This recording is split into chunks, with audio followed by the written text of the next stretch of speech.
alterar de manera artificial pues, los valores de glucosa, por lo que el paciente pues, no debe ayunar durante más de 8 horas. También pues sabemos que la administración de glucosa e hipoglucemiantes pues van a alterar los valores reales de la muestra. En cuanto a los resultados y el significado clínico, cuando la concentración está elevada, podríamos tener algunos diagnósticos diferenciales, como lo es la diabetes, que sabemos que pues, se define por la intolerancia a la glucosa y la hiperglicemia. En cuanto a la respuesta al estrés agudo, pues sabemos que como tal el estrés va a activar la secreción de glucagón, pues con la producción de hiperglucemia. En cuanto al síndrome de Cushing, sabemos pues que en esta enfermedad los valores de cortisol pues van a estar aumentados, esto pues produciendo como tal la hiperglucemia. En cuanto al feocromocitoma, sabemos que las catecolaminas van a estimular la secreción de glucagón, con lo cual pues también vamos a tener hiperglucemia. La insuficiencia renal crónica, el glucagón, recordemos que pues este es metabolizado en el riñón, entonces pues con la pérdida de esta función se van a incrementar sus valores y por tanto pues las cifras de glucosa. Pues el glucagonoma, como su nombre lo indica, el glucagón se va a secretar de manera autónoma provocando hiperglucemia. Pues en cuanto a el tratamiento de diuréticos y corticosteroides, algunos diuréticos pueden producir hiperglucemia y pues sabemos que el cortisol va a causar hiperglucemia. En cuanto a las concentraciones disminuidas o hipoglicemia, vamos a tener el insulinoma, que pues la insulina se va a producir aquí de manera autónoma, el hipotiroidismo, puesto que sabemos que las hormonas tiroideas van a afectar el metabolismo de la glucosa. Entonces, pues si tenemos valores disminuidos de esta hormona, pues van a descender también las concentraciones de glucosa. El hipopituitarismo, muchas hormonas pituitarias, como lo es la adrenocorticotrópica, van a afectar el metabolismo de la glucosa. Entonces, pues con valores disminuidos, también se van a disminuir las cifras de glucosa. En la enfermedad de Addison, el cortisol, sabemos, pues como ya lo dije anteriormente, pues también va a afectar el metabolismo de la glucosa. Entonces, con valores disminuidos, pues las cantidades de glucosa van a descender.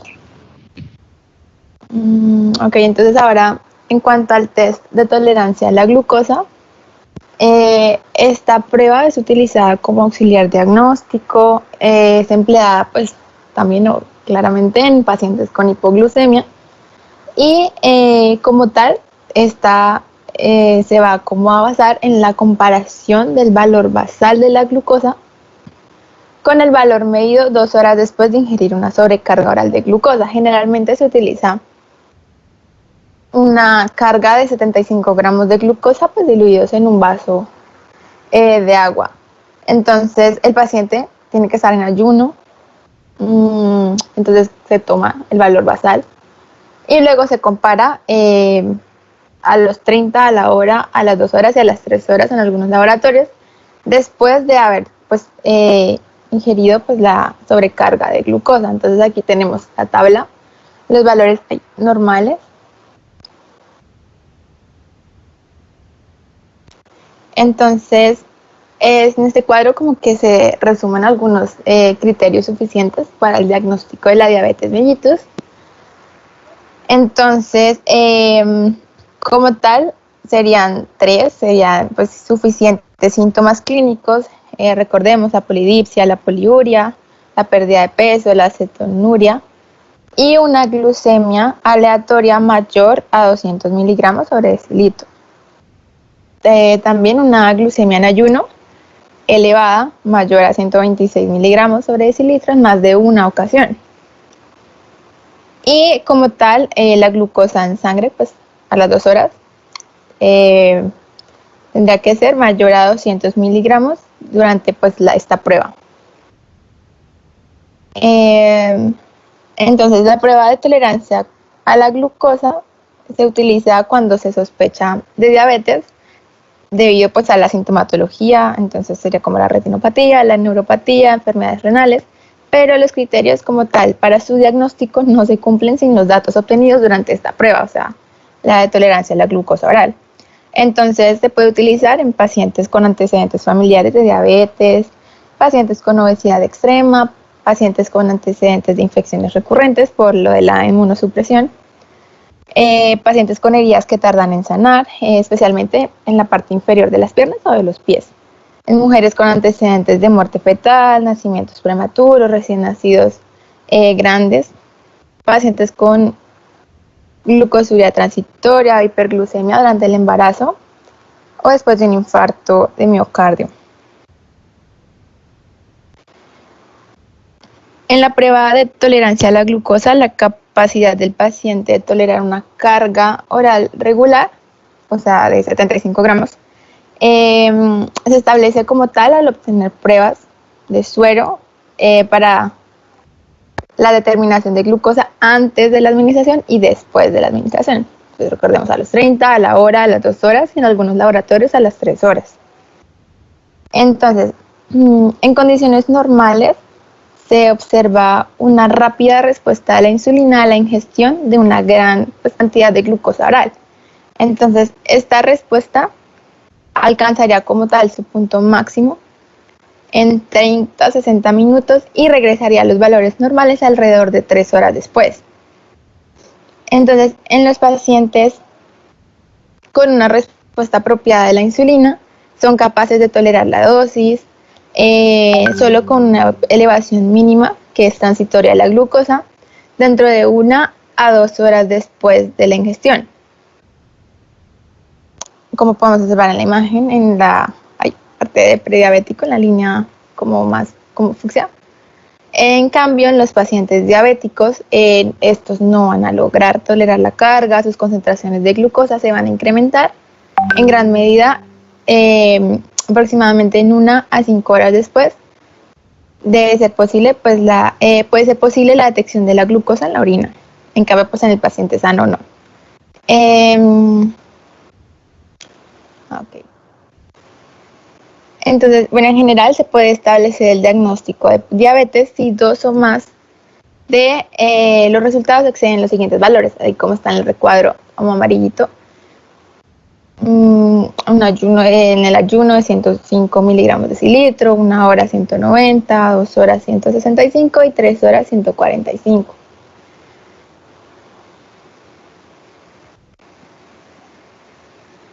La diabetes estacional también puede diagnosticarse mediante esta prueba. Entonces esta se realiza en la determinación de la glucosa en sangre 1 hora después de la administración de 50 gramos de glucosa oral.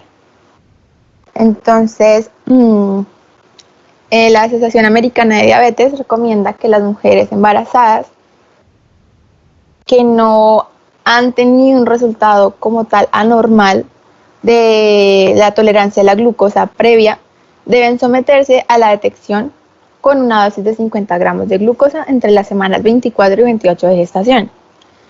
Entonces, una cifra de glucosa como tal de 130 a 140, 1 hora después de la carga debe seguirse con una prueba de tolerancia a la glucosa de 3 horas. Entonces, algunas situaciones especiales que se pueden como presentar durante la toma de esta prueba es que, como sabemos, la absorción gastrointestinal de glucosa puede variar entre pacientes, por lo que en algunos centros se prefiere administrar una carga de glucosa intravenosa en lugar de depender de la absorción gastrointestinal. Algunos pacientes no toleran la carga oral de glucosa, por ejemplo, en pacientes enfermos con gastrectomía previa, el síndrome de intestino corto o de mala absorción, por lo que también en estos pacientes podría realizarse una prueba de tolerancia a la glucosa, pero intravenosa. Y pues sabemos que pues estos valores van a diferir un poquito respecto a los que se tienen en la prueba oral de la tolerancia a la glucosa, porque la glucosa intravenosa se va a absorber con mayor rapidez.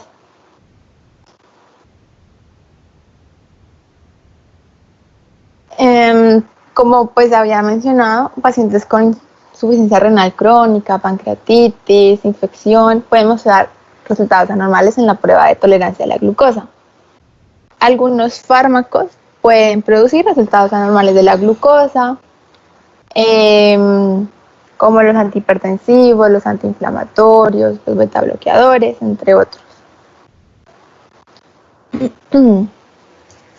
En cuanto a las contraindicaciones, algunos pacientes con infecciones graves concomitantes o trastornos endocrinos, pacientes que vomitan parte o toda la carga de glucosa, lo cual va a invalidar la prueba. Entre las complicaciones que podría llegar a pues, sentir el paciente sea mareo, temblor, ansiedad, sudoración, euforia o desmayos. Si estos síntomas se llegan a presentar, debe tomarse una muestra de sangre y pues si la cifra de glucosa es muy alta, podría ser necesario suspender la prueba y administrar insulina. En cuanto a los factores de interferencia, fumar durante la prueba va a estimular la producción de glucosa debido a la nicotina. Como ya había mencionado, el estrés, el ejercicio durante la prueba también podría afectar las cifras de glucosa, el ayuno o una ingestión calórica reducida también podría alterar los valores de glucosa. En cuanto a la hemoglobina glicosilada, esta prueba va a medir el porcentaje de hemoglobina que está A1 que está unido a azúcares. Entonces,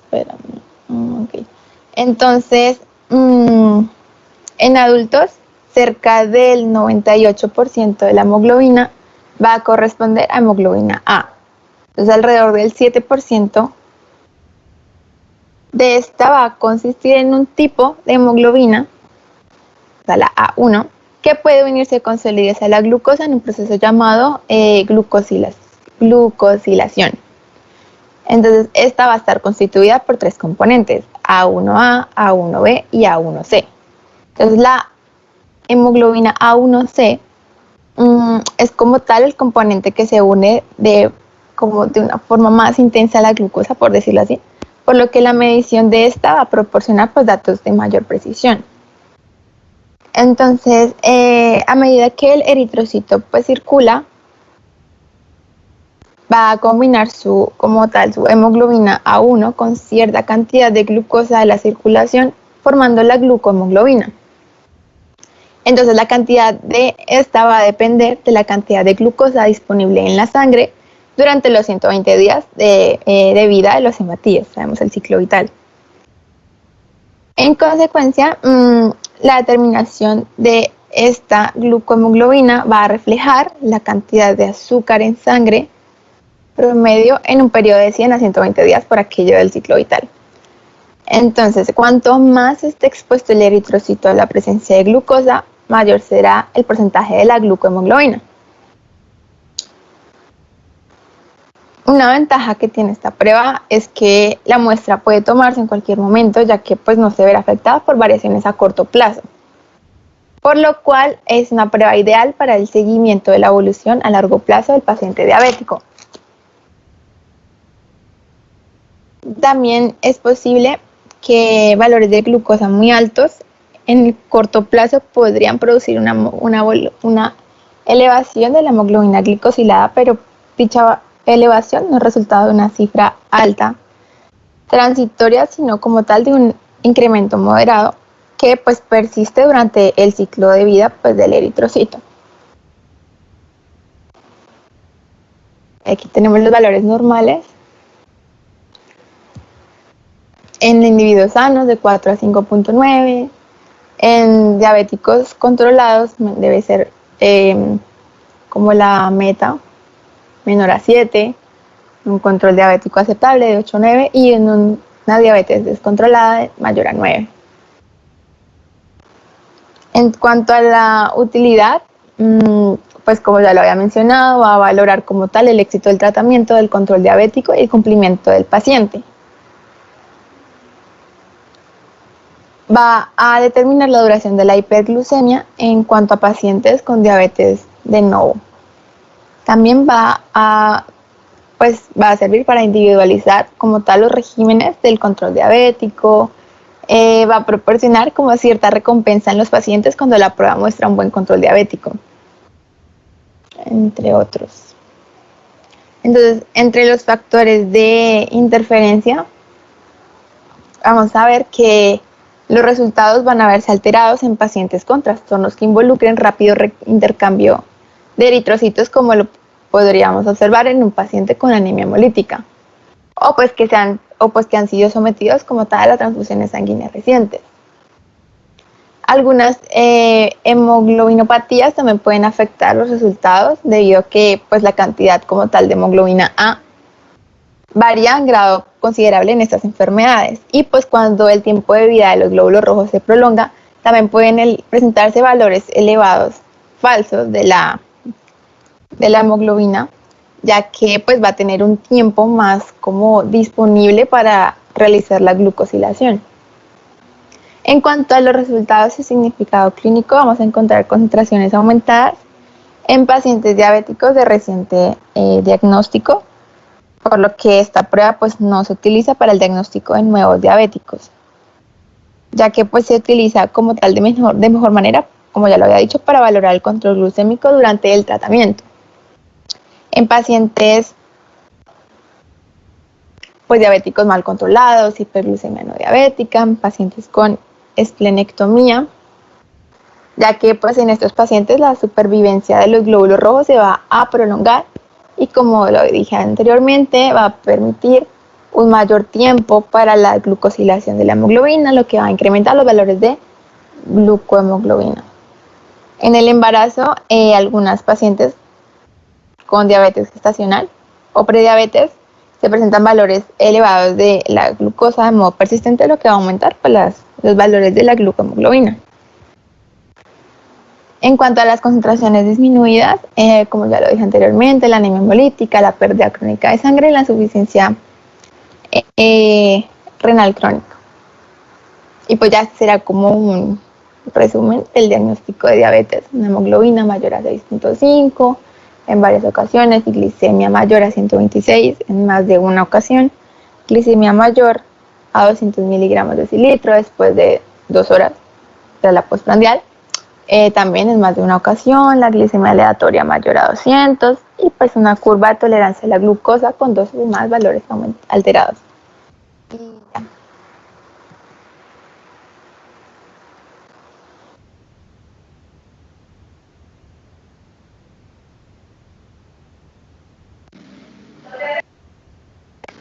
Listo, Daniela. Muchas gracias. Aquí Vale. para recordarles, se va listando Angie con la función pancreática. Para recordarles, pues ya están los criterios de la Asociación de Diabetes Americana 2020, ¿no? Está claro que existe el síndrome prediabético, que ese era lo que hablábamos, que antes de que tuviéramos entre 110 y 126 estaba con este tipo de intolerancia, habría que la curva de glucosa que ya la describió Daniela, que es con una carga de 75 gramos, en algunos sitios la toman a la media, a la hora, a las 2, hasta las 3, definidos los rangos aproximados de los valores. Generalmente se mide miligramos por decilitro, pero ustedes ya saben que en unidades internacionales, como debería ser o como lo hacen en todo el mundo, también tendríamos que tener los valores de referencia allí. Están todas las pruebas adicionales y de seguimiento que más importante, la más importante es la hemoglobina glicosilada, que tiene ciertos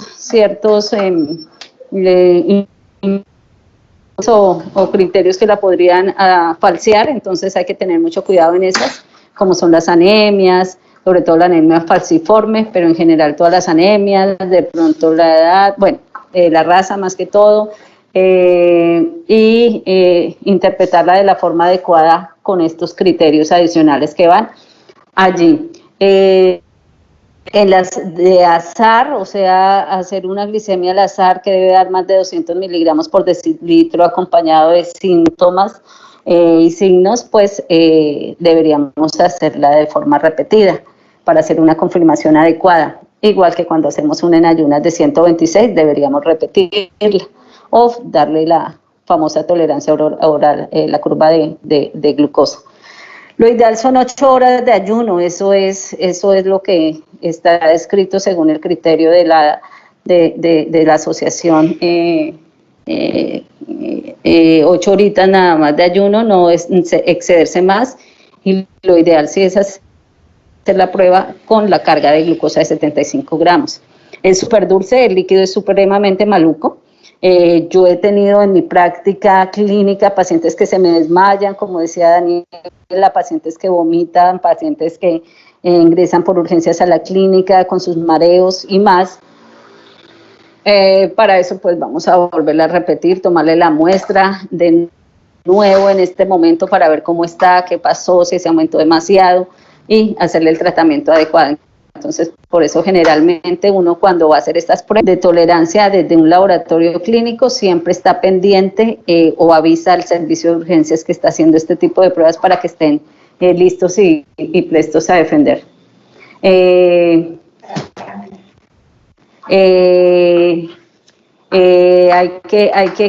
que estar en coordinación con el médico porque ha pasado, muchas veces me ha pasado, pacientes que empiezan a marearse, a vomitar y se desmayan. Entonces hay que salir corriendo para urgencias, pero que no me pase a mí con ustedes nunca jamás lo que me ha pasado, que me dice el médico de urgencias, pero es que usted cómo quiere que no se le desmaye el paciente si lleva 8 horas de ayuno y usted le zampa una carga de glucosa. Le digo, pero pues es que así está indicado el examen, ¿yo qué voy a saber? Se supone que cuando el médico o ustedes, doctores, van a enviar una curva de glicemia, tienen claro que el paciente previamente ha tenido una glicemia de 126, puede ser, o de 110. Si tienen una glucosa en ayunas de 200, 220, obviamente no le van a mandar una curva, porque ahí sí se me choquea al paciente. Yo asumo eso como bacterióloga, que ustedes ya tuvieron en cuenta eso para enviar la glucosa.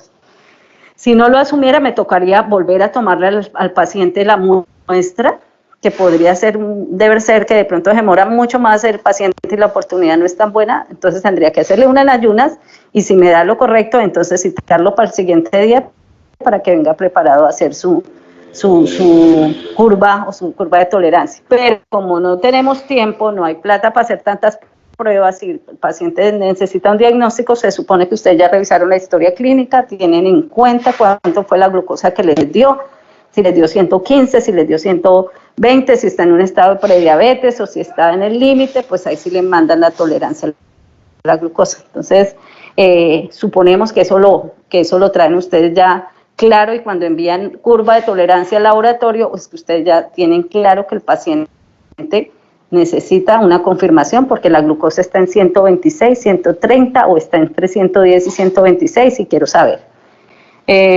Para evitar estas cosas como la que me contestó el doctor. ¿Para qué le daba yo la curva, la carga de 75 sabiendo que estaba en ayunas? Yo le dije, pues porque la enviaron y el paciente tenía todos los criterios para hacerle este tipo de examen.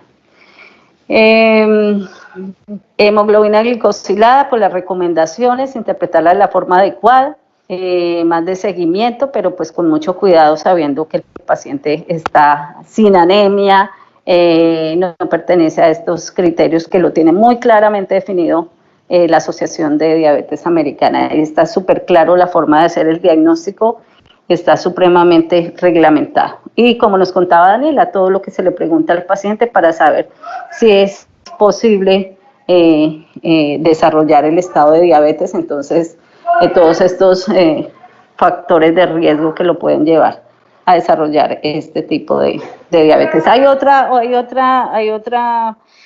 forma de hacer el diagnóstico y más de prevención y que me pueden alertar que este paciente vaya a desarrollar diabetes y es lo que están usando actualmente los endocrinólogos y es hacerle una curva no de glucosa sino de insulina para ver cómo se está produciendo la insulina, en qué cantidades.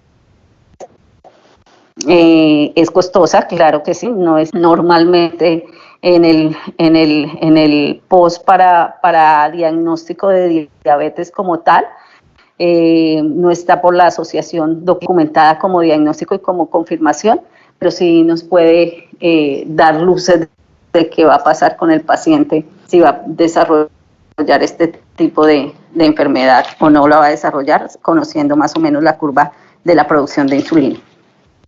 Creo que ya quedó todo el tema claro. Gracias, Daniela. Voy a llamar lista porque me están pidiendo eso desde el central, no para ponerles fallas, tranquilos, que es simplemente para revisar quiénes no se conectan y hacerles un llamado posterior a ver si tienen algún inconveniente de conectividad y todo lo demás. Entonces, en el nuevo formato que nos toca pasar, estamos haciendo este tipo de actividades. Entonces, voy a llamarles lista. Doctora. Señor, cuénteme. Sofía González le corresponde exponer hoy, pero no tiene internet. Angie. Sofía González. Sí, señora. Entonces sigamos con Duan.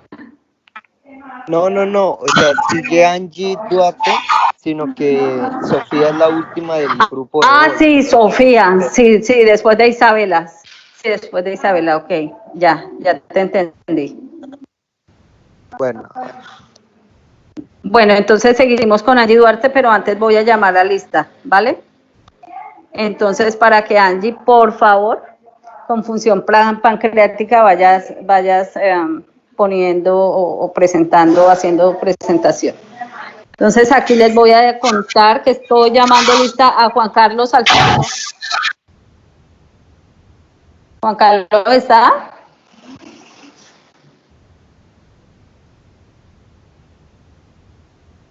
Omar Amaya. Presente. Alejandra. Presente. Carolina, Jessica Barrera.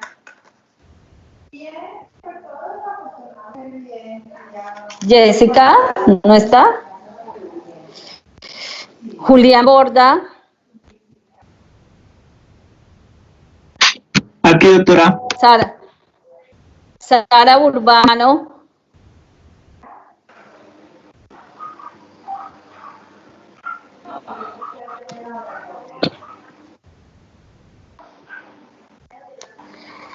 Sebastián Calderón. Aquí estoy, doc.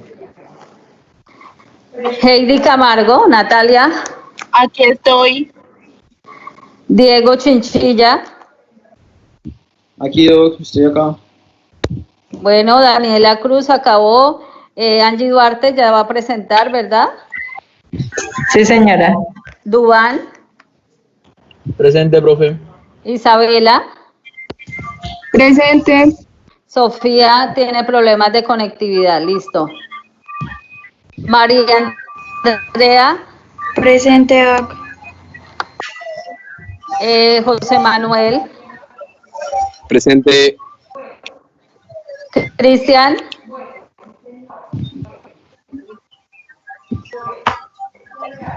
Brian Lara.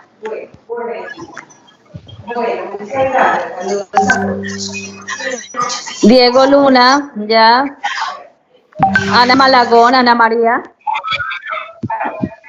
Presente, doc. Valentina Martínez. Presente, doc. Tatiana Molina. Victoria. Presente, doc. Bueno, Paola Otálora. Mabel Pérez. Presente. Carlos Quevedo.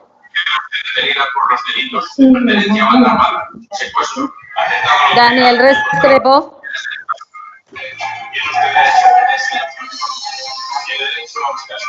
Natalie Riascos. Presente. Kevin Rivera. Listo. Kevin.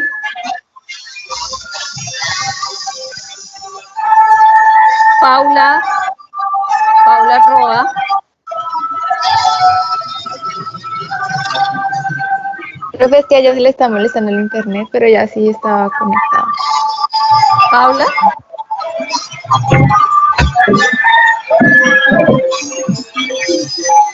Santiago Salomón. Presente, doc. ¿Sí se me escucha? Sí, señor. Perfecto. Gracias. Oscar Sánchez. José, le están sonando los gallos. No soy yo. Oscar Sánchez. Presente, Doc. Para Angélica Salvedad. Presente, Doc. Y Fabiana Soto. Presente, Doc. Doc, yo sí estaba, pero lo que pasa es que estaba en el baño. ¿Quién? Alfonso. Hola, Juan Carlos. Hola, Listo. doctora. Creo que mi Listo, Juan micrófono Carlos. no. Bueno, Profe, Kevin dijo presente No. por el chat. ¿sí? Listo. Ya le pongo a Kevin. Cristian sí está. Ok. Entonces, en este orden de ideas, no tengo a Jessica Barrera, no tengo a Sara Urbano, no tengo a Sofía González, que tenía el problema con conectividad. ¿Cristian sí está? Sí, señora. Bueno, Cristian. Brian, si no lo tengo tampoco, ni Paola Otálora, ni Carlos Quevedo, ni Daniel, ni Fabiana. ¿Listo? Profe, es que Daniel Doctora, está teniendo problemas con el internet también. Jessica también me Daniel acabó de escribir Restrepo. que tiene problemas Sí, con el señora. internet. Bueno, listo, ya estoy acá poniendo eso de una vez. Entonces, Jessica Daniel y también. Jessica. Listo, perfecto. Quiero Paola, que me tuvo ¿Alguien problemas de más conexión. sabe de Paola? ¿Alguien sabe de Paola Otálora? ¿De Fabiana Soto? Es que tiene problemas de conexión. Paola tiene problemas de conexión. ¿Quién? Paola, ¿Paola? sí señora. Listo. Bueno, Doc, queridos, yo señora. que Fabiana dijo presente y escribió por el chat. Fabiana está ahí. Bueno, Sí, señora. ok. Bueno, queridos, entonces sigamos con la doctora Duarte.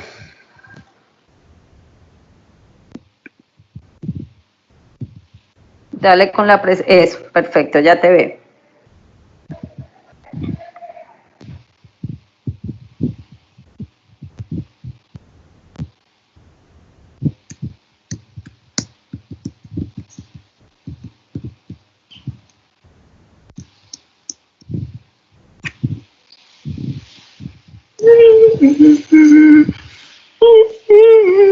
No se te oye, Angie.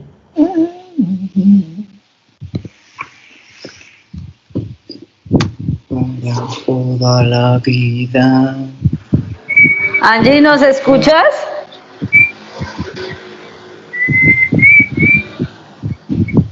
¿Alguien está que canta muy feliz? Es chinchilla, como raro.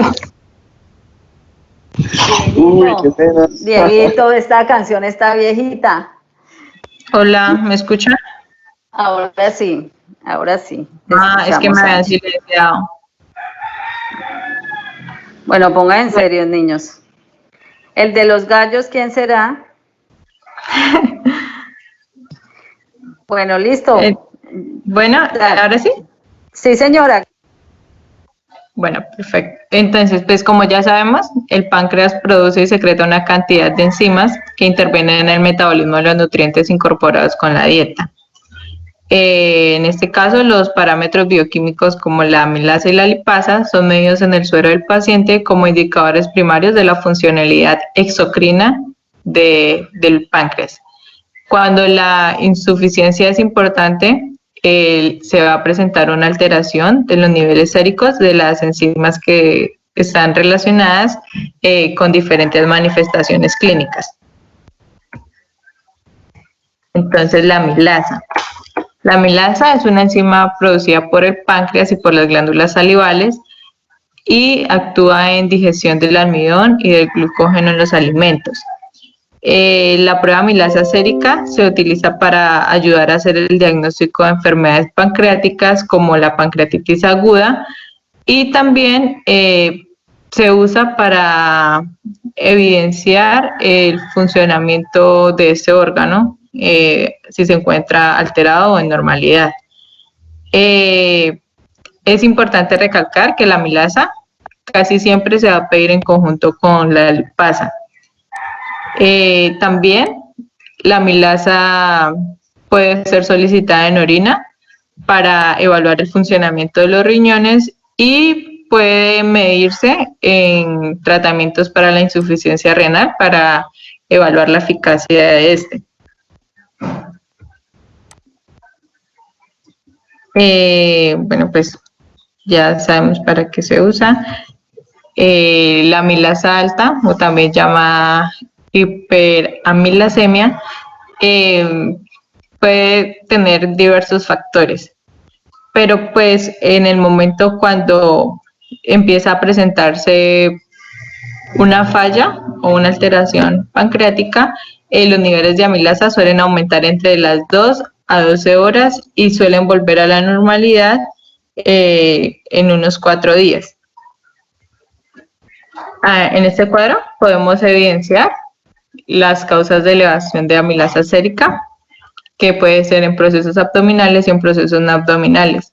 Dentro del primer grupo encontramos lo que son las pancreatitis agudas y crónicas, el pseudoquiste pancreático, el absceso pancreático, el cáncer de páncreas, la litiasis pancreática, etc. Y en los procesos no abdominales encontramos la lesión de las glándulas salivares, la insuficiencia renal, infección por VIH, cetoacidosis diabéticas, entre otros. Bueno, y la amilasa pues ya baja, que no es muy común encontrarla, se va a manifestar sobre todo en pacientes hospitalizados, aquellos que se les está administrando glucosa, o también puede ser un signo de lesión permanente en las células pancreáticas que producen esta enzima. Los valores normales de la amilasa están en personas menores de 60 años, entre 30 a 180 unidades litro, y en personas mayores de 60 años puede llegar hasta 151 unidades litro. Aunque acá también pues es importante recalcar que es dependiendo el laboratorio, asimismo se manejan estas cifras. Los síntomas.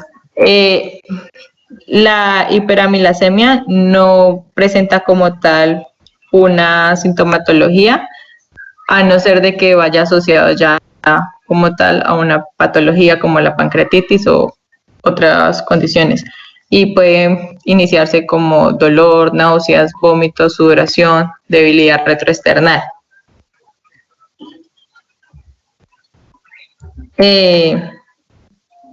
También es importante resaltar acá en que pues la amilasa va a estar por encima de sus valores normales unas 3 veces cuando se encuentran aumentadas.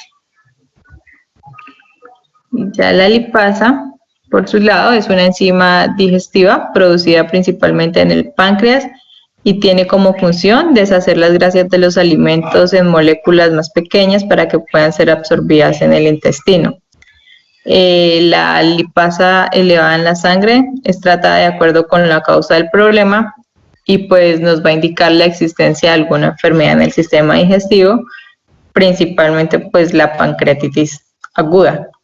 Y como ya lo había nombrado anteriormente, se va a realizar en conjunto con la amilasa para un diagnóstico más preciso.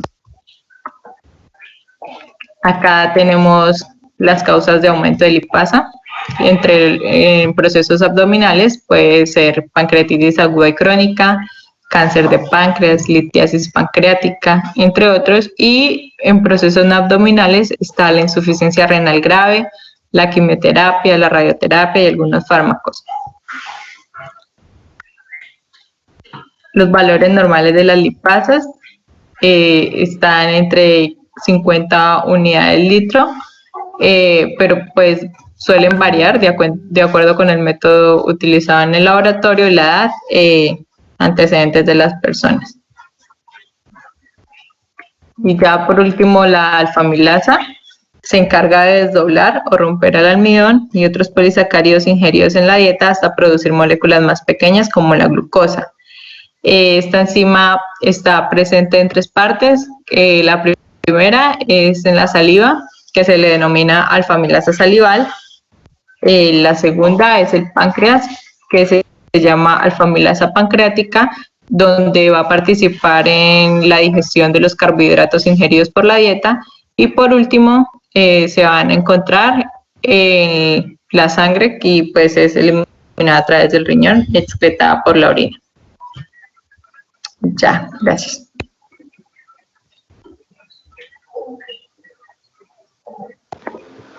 Listo, Angie, era un tema muy corto. Estas 3 enzimas, o bueno, la alfa-amilasa, que es de las más importantes, porque recuerden que son las que ayudan a romper estos enlaces alfa 1,4 que están en el almidón, que son uniones de glucosa. Es por eso nosotros solo tenemos alfa-amilasa, no tenemos beta-amilasa, y es por eso que no comemos pasto, ¿cierto? Como las vacas, o no comemos este tipo de uniones de glucosa que se dan en la celulosa. Es supremamente importante, y todo es que es un marcador muy claro de la pancreatitis, que es una condición de urgencia.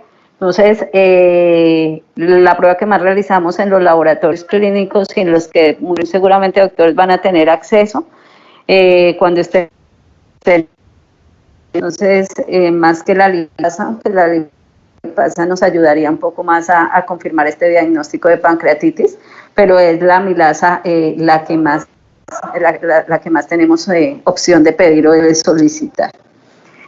Listo, claro. Entonces ya tenemos que relacionamos siempre un estado de pancreatitis o de afección de pancreática con la alfa-amilasa, la que generalmente medimos a nivel sanguíneo, pero pues también puede estar a nivel salival y demás.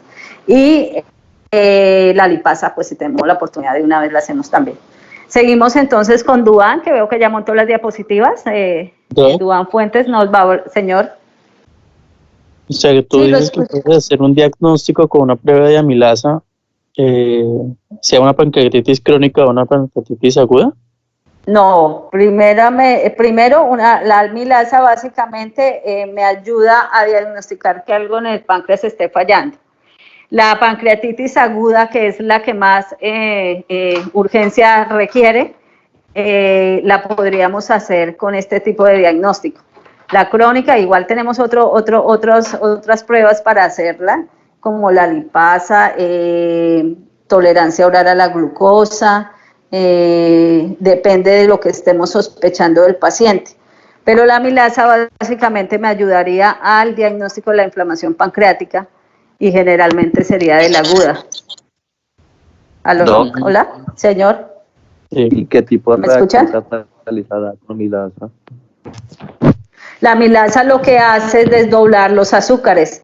Recuerden que la amilasa alfa rompe uniones alfa 1,4, que son las que están en el almidón, que es lo que generalmente consumimos, y que está uniones, recuerden, de glucosa, que generalmente son 1,4, o sea, el carbono 1 de una glucosa con el carbono 4 de la siguiente. Y ella está facultada para romper esa. No tenemos beta-amilasa, que nos ayudaría a romper los enlaces beta 1,4, que es lo que se encuentra en la celulosa. ¿Y para qué rompemos esas glucosas? Para llegar a una estrina límite y unos disacáridos para que puedan ser consumidos a nivel intestinal. Recuerden que si nosotros dejamos pasar uniones o disacáridos, recuerden que está la sacarosa, que es el azúcar de los alimentos, está la lactosa, que es el que encontramos en la leche.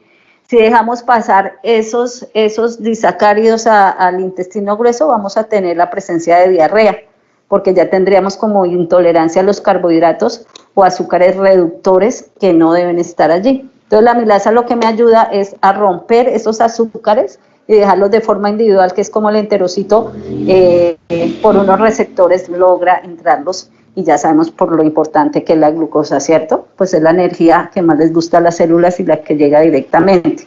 De pronto no es la de mayor capacidad energética de la biomolécula, pero sí es la más importante para nosotros y la que más necesitamos. Y eso es lo que hace la amilasa. ¿Y quién la produce?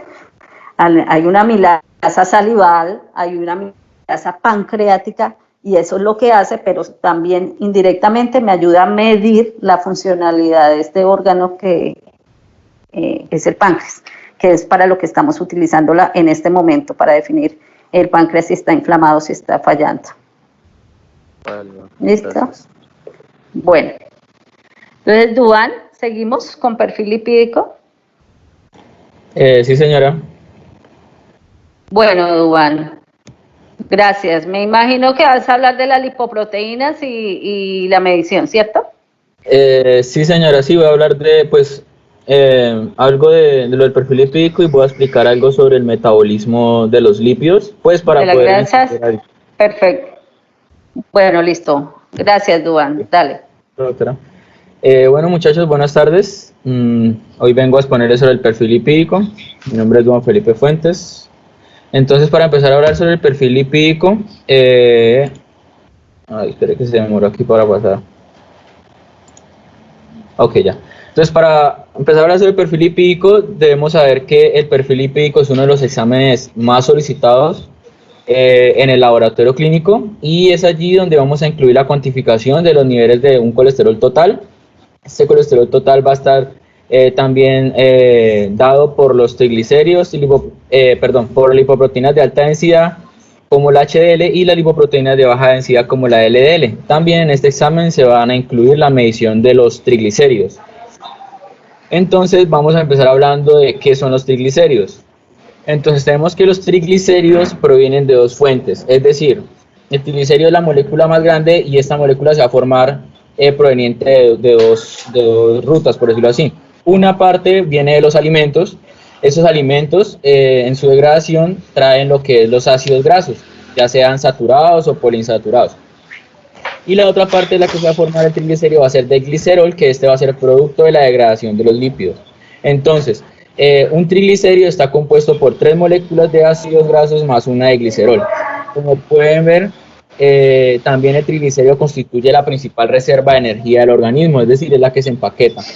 Esta imagen representa una figura 3D de un triglicérido donde podemos ver que el punto rojo es el glicerol y las cadenas blancas son las cadenas de ácidos grasos.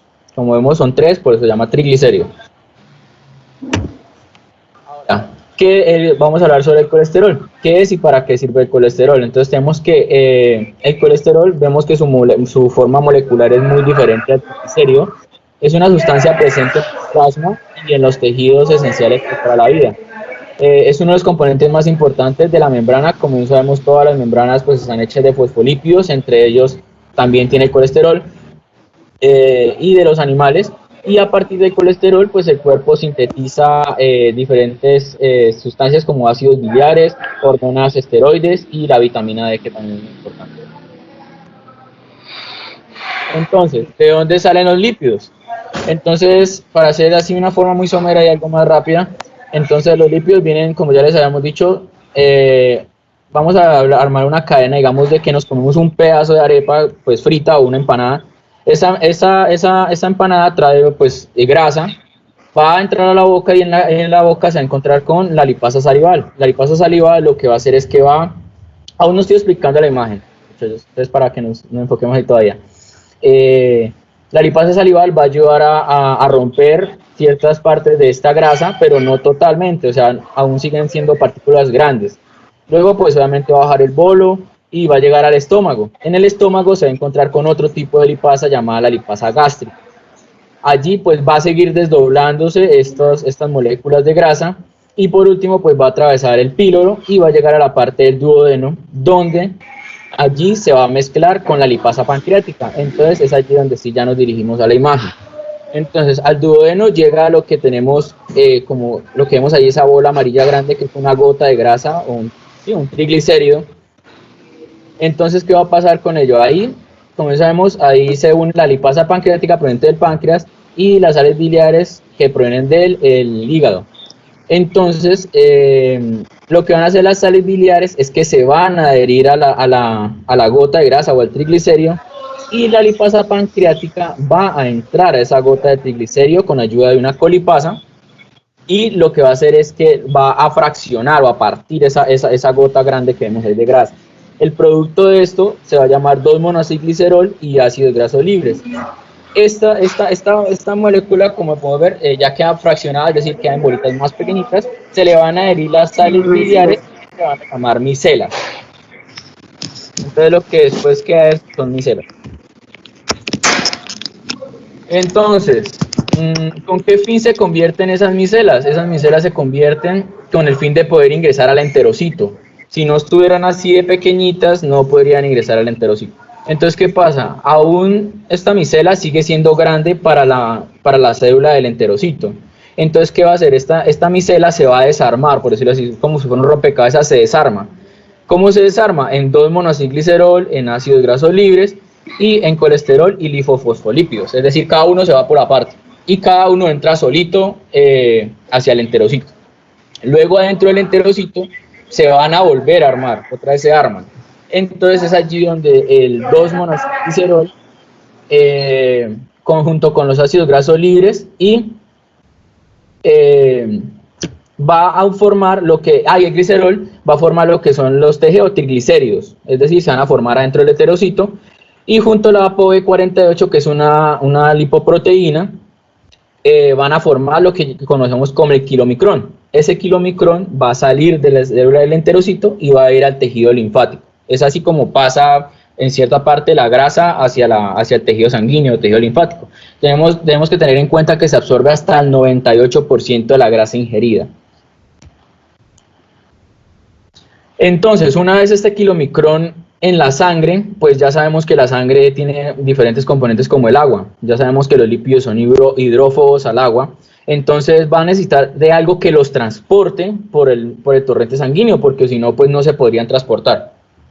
Es allí donde aparecen las lipoproteínas. Como bien el nombre lo dice, lipoproteínas están compuestas de grasa o lípidos y proteínas. Entre ellos los lípidos que encontramos son como fosfolípidos, triglicéridos, colesterol libre o colesterol esterificado.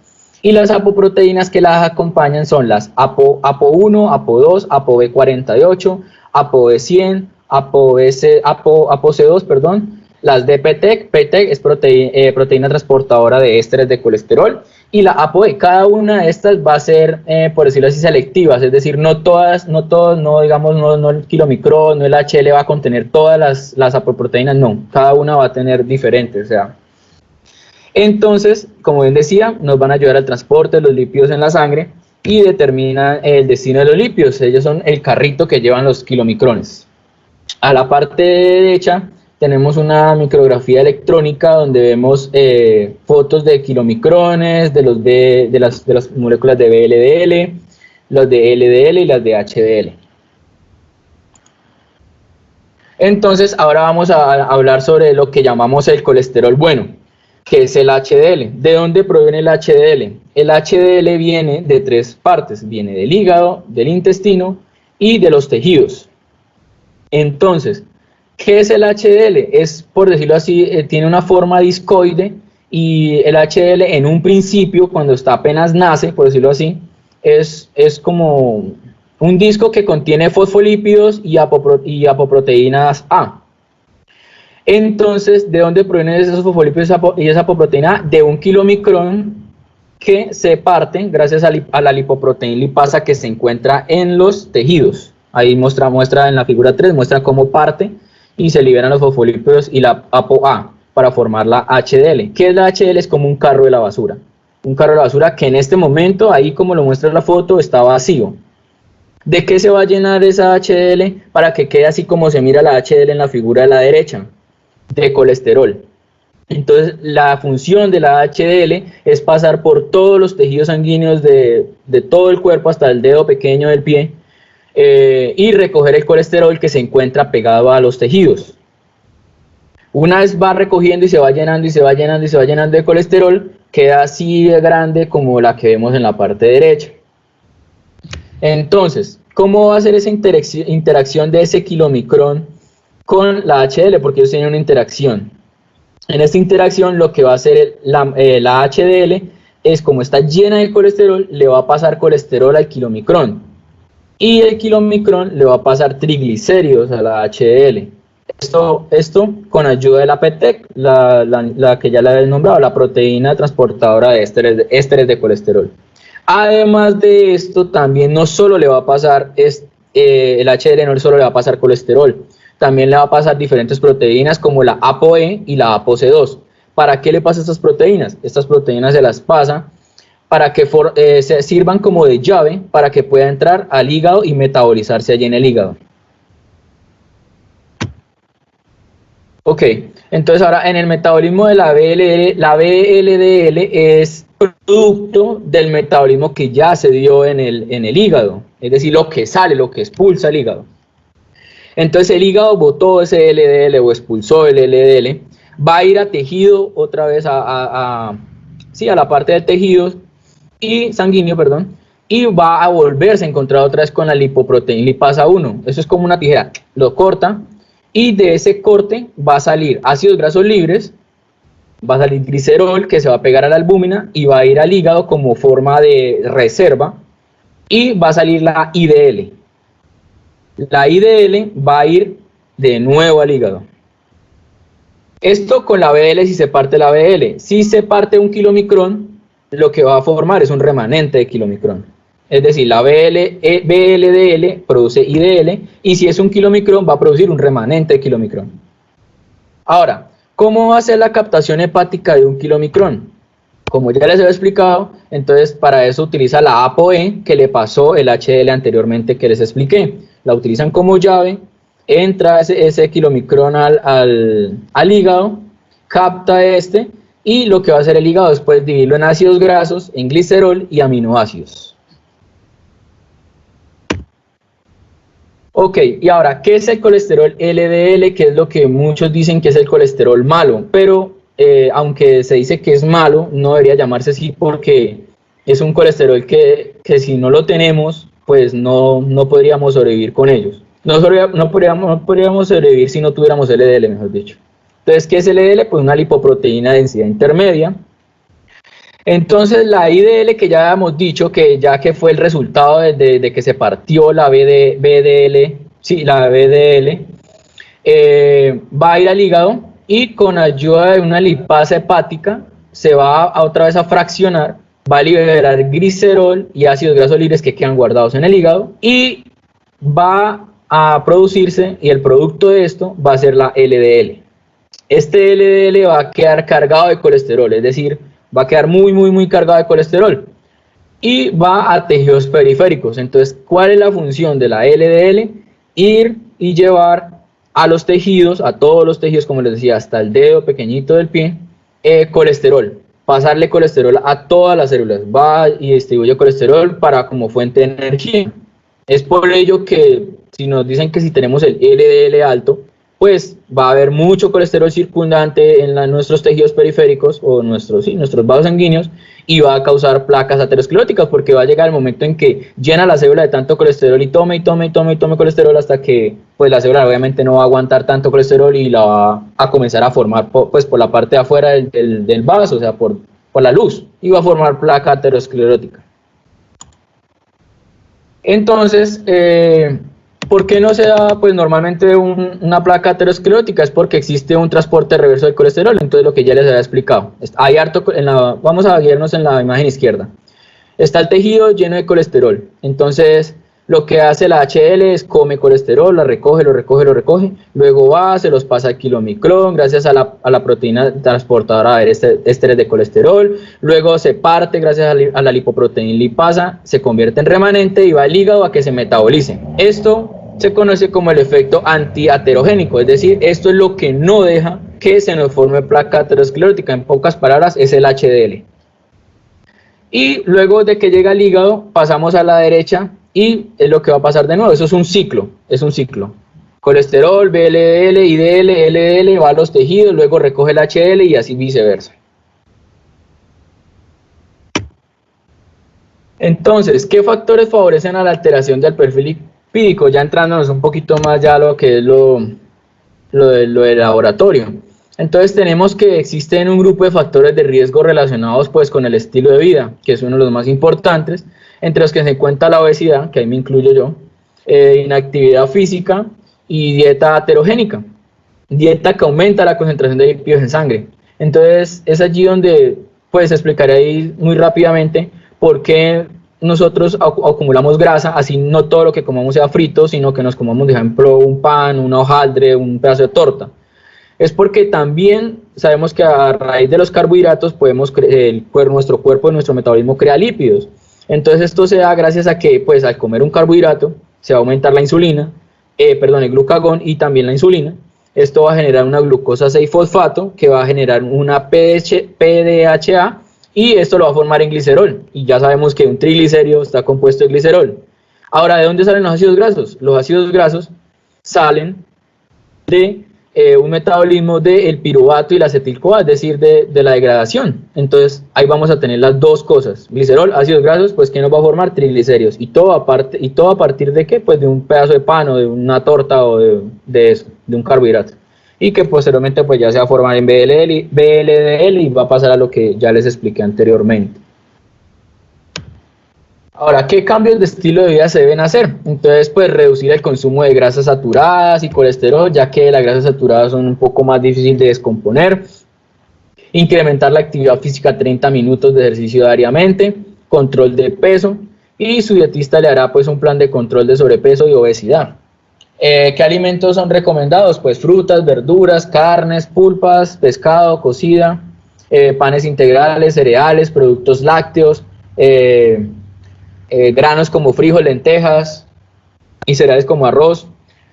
Los alimentos no recomendados, como les decía, postres, dulces, helados, bueno, ya saben por qué, porque se van a convertir en triglicéridos. Alimentos fritos, obviamente, bebidas alcohólicas, carnes gordas y mantequilla en barra. Bebidas alcohólicas, pues, porque pues dañamos en cierta parte el hígado y, como ya sabemos, hace parte de nuestro ciclo que metaboliza. Ahora, ¿qué factores de riesgo? Entonces, enfermedad coronaria, ya pues que si forma placa aterosclerótica, pues nos va a tapar las arterias y va a producir pues enfermedades coronarias. El tabaquismo también, y la hipertensión arterial, los niveles bajos de HDL, como bien sabemos, los HDL es el carro de la basura que recoge el colesterol de los tejidos. Si tenemos bajos niveles de HDL, pues no va a haber quien recoja eso y se va a formar la placa. Antecedentes familiares y pues por supuesto la edad. Entonces, ¿qué condiciones se requieren para realizar un perfil lipídico? Entonces, la persona requiere un ayuno estricto de mínimo 8 horas, es decir, para que no vaya a intervenir en el resultado. Ideal, pues podría ser de 10 a 12 horas si se pudiera, mucho mejor. No haber consumido licor 48 horas antes del examen. Tiene que haber tenido una comida ligera y pues obviamente baja en grasas la noche anterior. Y se realiza una extracción tras 9 a 12 horas de ayuno, como ya les habíamos dicho, con el paciente en sedestación al menos de 5 a 10 minutos. Decía que no se usa torniquete o no aplicado más de 1 minuto, y la recogida preferente en tubos con ETA, es decir, con etilendiamino tetracético en tubo morado, tubo tapa lila, o sea, con anticoagulantes. Procesado y se procesa rápido con centrifugado en menos de 3 horas y el análisis en plasma pues del mismo día. También se puede refrigerar a 4 grados centígrados, no más de 3 días, o a congelación a menos 20 grados centígrados, no más de 6 meses. Aquí abajo vemos una imagen de un paciente que tiene un poquitico de colesterol, un poquitico de sangre en su colesterol. Entonces más o menos así a veces se puede ver. Entonces, entre los análisis de laboratorio lo que vamos a ver es analizar el colesterol total. ¿Qué va a analizar el colesterol total? Mide el colesterol contenido en todas las partículas, incluidos en los kilomicrones. El procedimiento de referencia es el de Abel-Kendall. ¿Qué es el procedimiento de Abel-Kendall? Se dice que es una saponificación que se hace de los ésteros de colesterol, donde hay una extracción y cuantificación del colesterol con el reactivo de Lieberman-Burchard. Esto modificado por el Centro de Diagnóstico y Prevención, Control y Prevención. Pero suelen utilizarse de rutina procedimientos pues enzimáticos estandarizados. También en los análisis de laboratorio vamos a tener una determinación del colesterol HDL. Se va a realizar en 3 pasos según un método de referencia de Warnick. No sé, la profesorita, por favor, me lo explica, es que lo estuve buscando y la verdad no lo encontré. con una ultracentrifugación a densidad de 1006 gramos mililitro. Evita los kilomicrones y el BLDL, es decir, los aísla para poder tener una mejor medida. Seguida de una precipitación de las lipoproteínas, ApoB y medición de colesterol en sobrenadante. Acuérdense que las lipoproteínas también son muy importantes. En el análisis de los triglicéridos, decía que el método de referencia propuesto es muy complejo y escasamente utilizado. De rutina se utilizan métodos enzimáticos estandarizados y automatizados, pues como ya lo habíamos dicho, los triglicéridos pues, son mucho más difíciles de medir debido a que estos son los que se acumulan para la reserva, entonces tal vez por ello es un poco más difícil de cuantificarlos. Y la determinación del colesterol LDL, el método de referencia es una beta cuantificación que combina una ultracentrifugación y precipitación. Además de ciertas limitaciones, pues también incluye colesterol de kilomicrones residuales, el IDL y lipoproteínas. Y como método rutinario se utiliza la medición indirecta como la fórmula de Friedwald, que es colesterol LDL es igual a colesterol total menos colesterol HDL menos triglicéridos sobre 5. Esa es una de las fórmulas que se utiliza. Ahora, para terminar, ¿cuándo se debe hacer un perfil lipídico? Se dice que a partir de los 20 años se debe solicitar un perfil lipídico en ayunas. Si se es menor de 45 años, o sea, está entre el rango de 20 a 45 años, se dice que lo ideal es mandarse a tomar un perfil lipídico cada 5 años. Y si tiene de 45 hacia arriba, lo ideal es cada año tomarse un perfil lipídico. Entonces, aquí la siguiente gráfica nos muestra los valores normales, los intermedios y los ya pues críticos o altos, elevados, de los diferentes lípidos como el HDL, el LDL, triglicéridos y colesterol total. Entonces tenemos que si el valor está en rojo, o sea en este caso en el colesterol total que esté mayor o igual a 240 miligramos decilitro, los triglicéridos mayores o iguales a 200, el LDL mayor a 160 y el HDL pues por debajo de 40, se dice que la evaluación médica es de laboratorio para descartar otras causas de alteración en el perfil lipídico, es decir, vamos a buscar patologías de base como la diabetes, el hipotiroidismo, enfermedad hepática obstructiva, insuficiencia renal crónica y consumo de medicamentos tales como la progestina y esteroides anabólicos, ya que tienen alto contenido de lípido. Y pues ya sabemos que en los diabéticos, como ya les expliqué en lo de la torta y esto, se eleva mucho el azúcar en sangre y pues ya vimos que va a producir triglicéridos, entonces por eso va a aumentarlos también, por eso la diabetes produce dislipidemias. Si está en amarillo, es decir, de 200 a 239 el colesterol total, de 150 a 199 los triglicéridos, de 100 a 159 el LDL y de 40 a 59 el HDL, probablemente requerirá cambios en el estilo de vida, por supuesto, y su médico decidirá si además necesita medicamentos para reducir los lípidos, como la atorvastatina o en general las estatinas. Y pues si está en verde, eso significa que está pues bien de los lípidos. Es decir, tenemos que estar menores de 200 en colesterol total, menores de 150 en triglicéridos, menores o igual a 100 miligramos y por encima el HDL de 60 miligramos decilitro. Eso sería lo ideal y las metas pues que todo el mundo deberíamos de tener. Y listo, muchas gracias.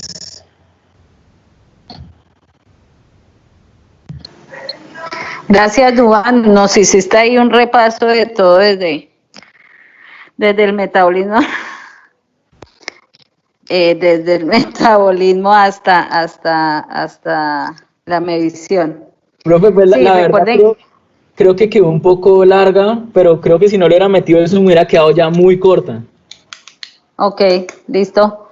Sí, para recordarles y sobre lo que habló Duan, la lipasa es la enzima que está encargada de metabolizar ácidos grasos, ¿no? A pesar de que se llama lipasa, no todos los lípidos se sintetizan por la lipasa, ¿listo?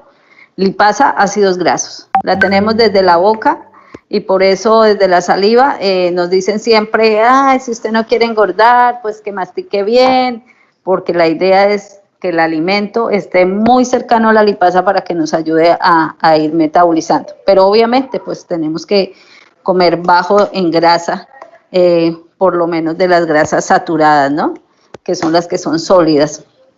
Y las que nos tienen mayor problema. Igual y las insaturadas de conformación trans, ¿no? Que son esas que a fuerza le ponen hidrógeno y quedan muy parecidas a las saturadas y forman complejos sólidos, las famosas grasas trans. Que sí, que la lipasa es la que hace la digestión de los ácidos grasos, y ahí nos mostraba Duván cómo esta gota de grasa puede volverse micelas, que son lo que necesitamos para que ingrese al enterocito, ¿cierto?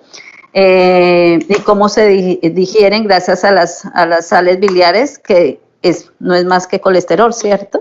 Porque como dicen por ahí, no hay cuña que más apriete que la del mismo palo, entonces necesitamos colesterol para que nos ayude a digerir colesterol. Estas sales biliares son básicamente colesterol.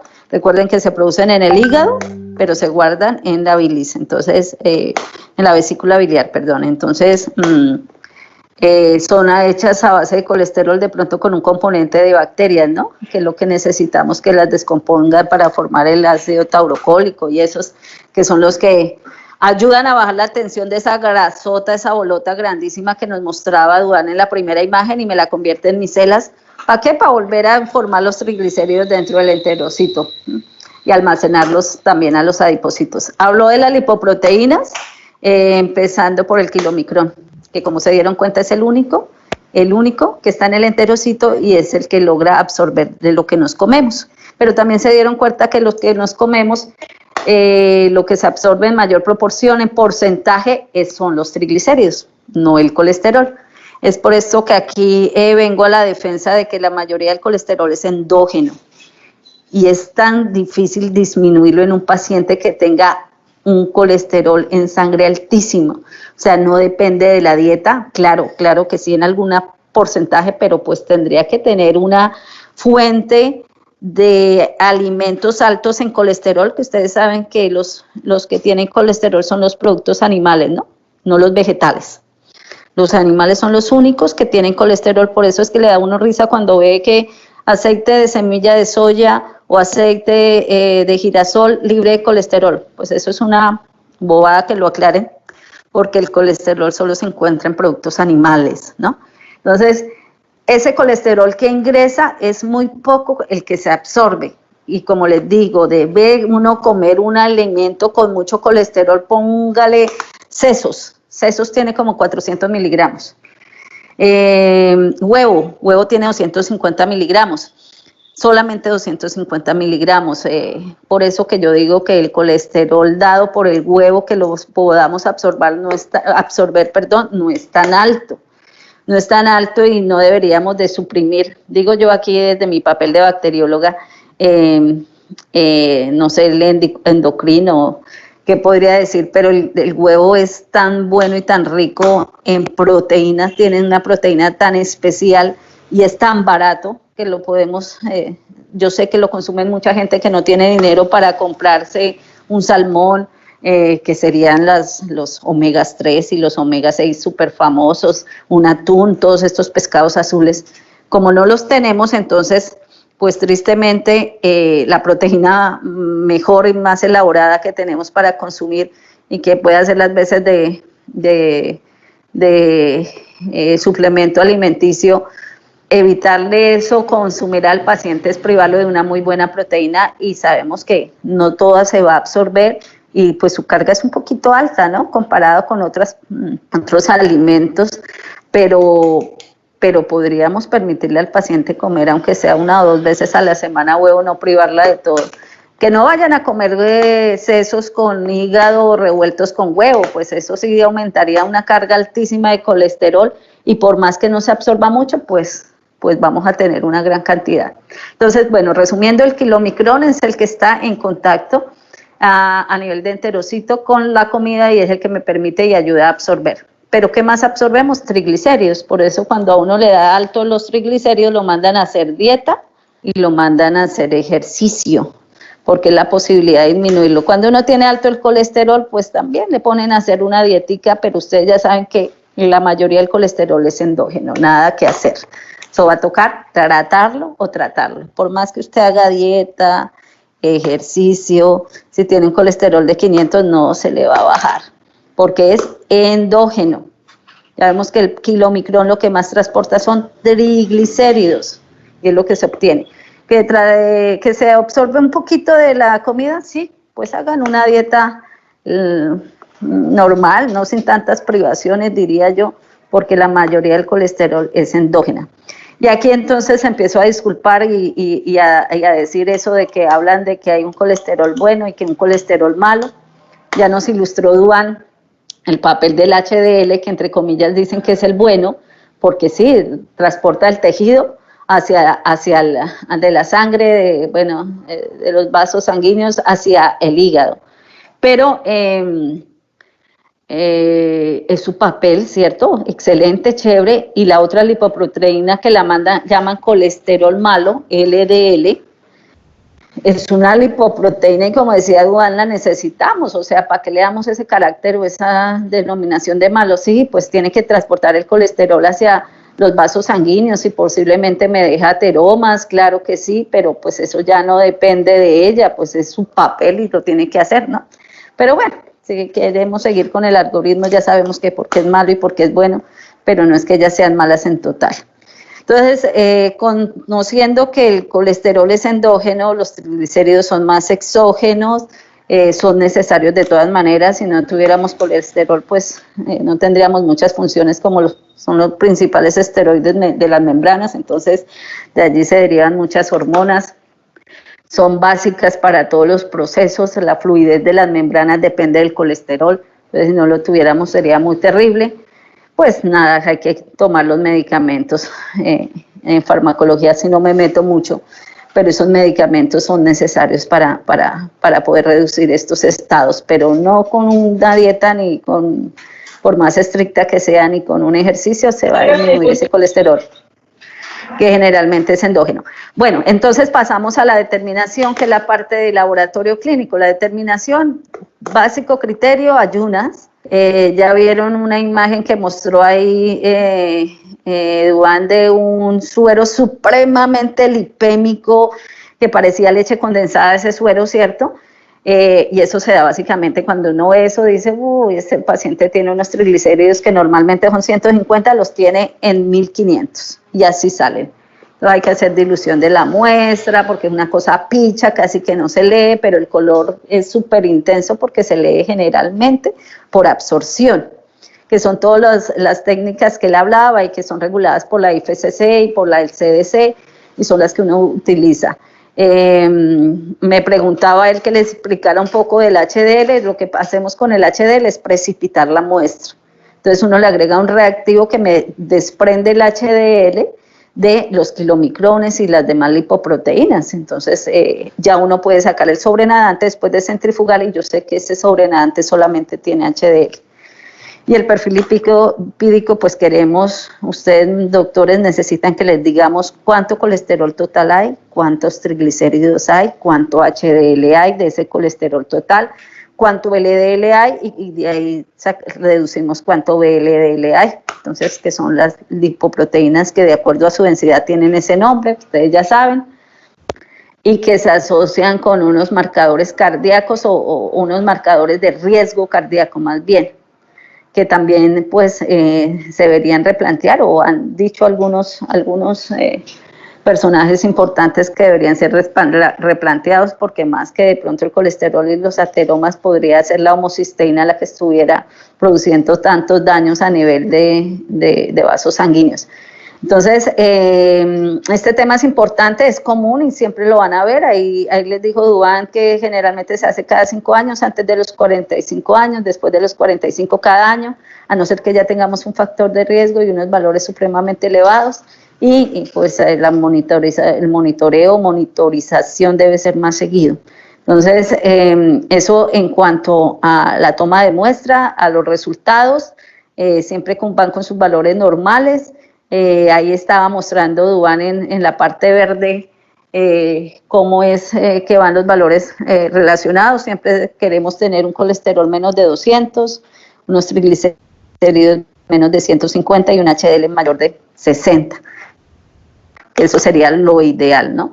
Pero bueno, que les quede claro, las lipoproteínas deben existir, no son malas ni buenas, existen simplemente, el colesterol es endógeno generalmente, Claro que hay que restringir ciertos alimentos como los sesos, algunos mariscos, el hígado y todo esto revuelto junto con huevo, pero pues si no, pues ya sabemos que la mayor parte de nuestro colesterol no viene de la parte exógena, sino endógena. Los triglicéridos sí vienen de la parte exógena y sí podemos restringir la dieta y todo lo demás y se va a mejorar todo.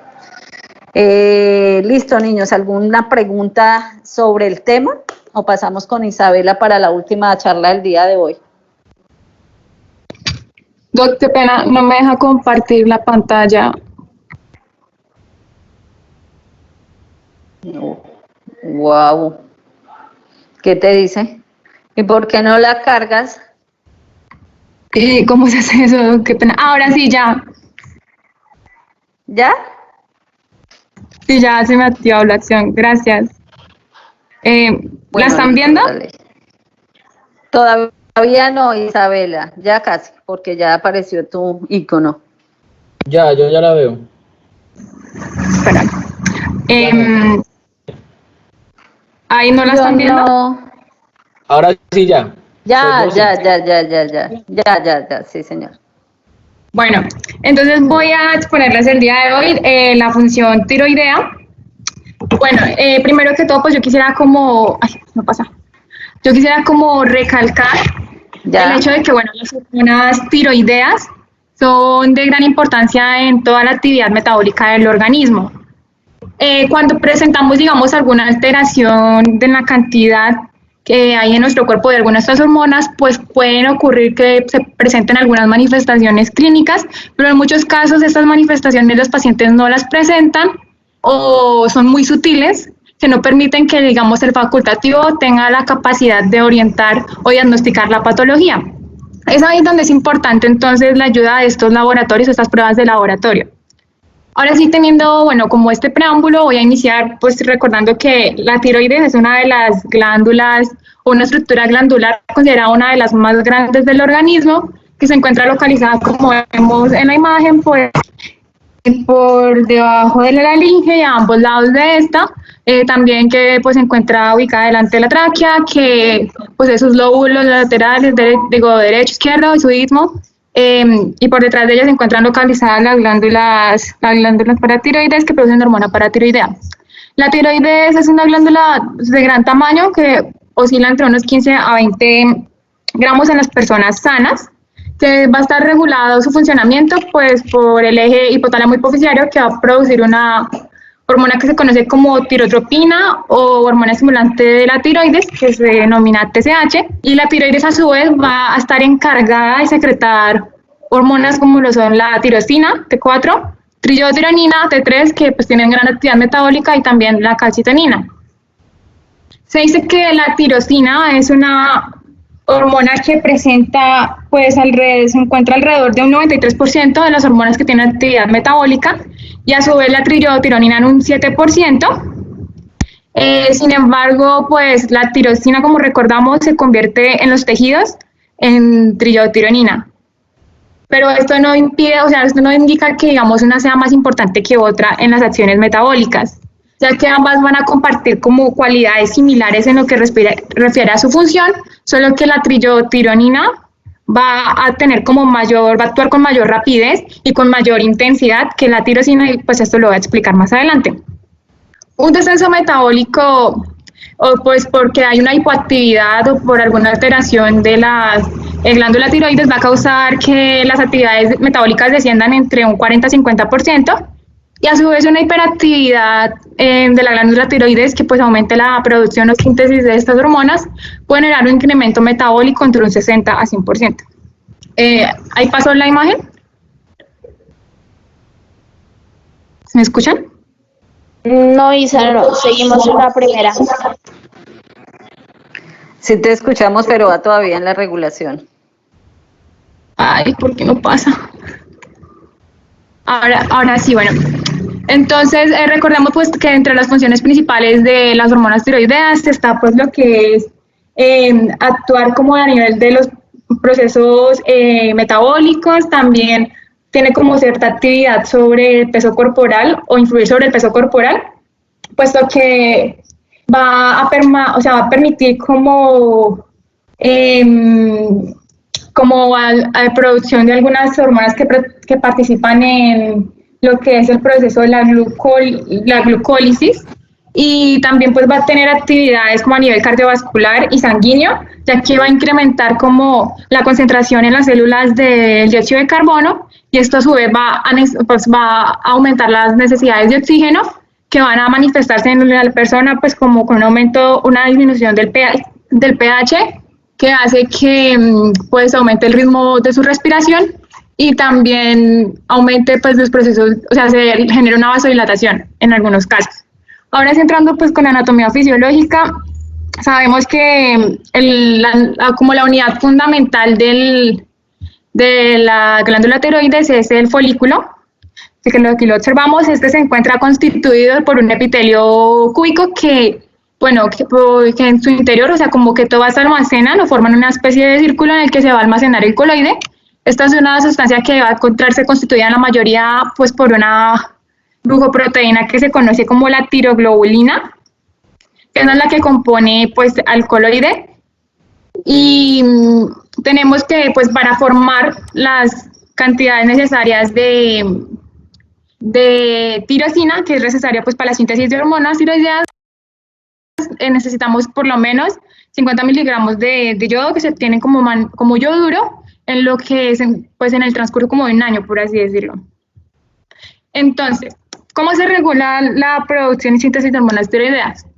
Esta va a estar dada pues por una especie de retroalimentación negativa que se da pues por medio del eje hipotálamo hipoficiario.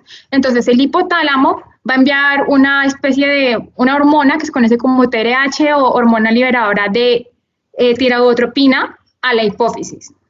Una vez que eso se encuentra allí, va a actuar sobre la adenohipófisis estimulando la producción y la liberación pues de la TSH, que va a actuar a su vez sobre la tiroides, y pues esto lo que va a hacer es que se produzca y se libere las hormonas tiroideas T3, T4.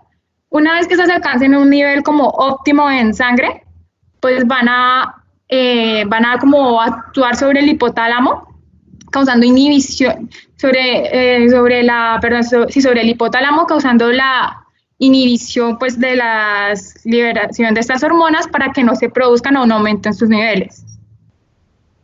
En cuanto a la síntesis de secreción, bueno, como les decía, pues el cloruro se obtiene, pues también se puede obtener por ingesta, y entonces a lo que se obtiene por vía oral va a ser absorbido pues en la vía intestinal, y esto va a pasar a la sangre. Entonces aquí tenemos que el cloruro, bueno, como les decía ahorita, las células foliculares van a tener van a estar tienen como un epitelio cúbico que tiene una especie de membrana que posee en ella una enzima que se conoce como la enzima sodio-potasio ATPasa.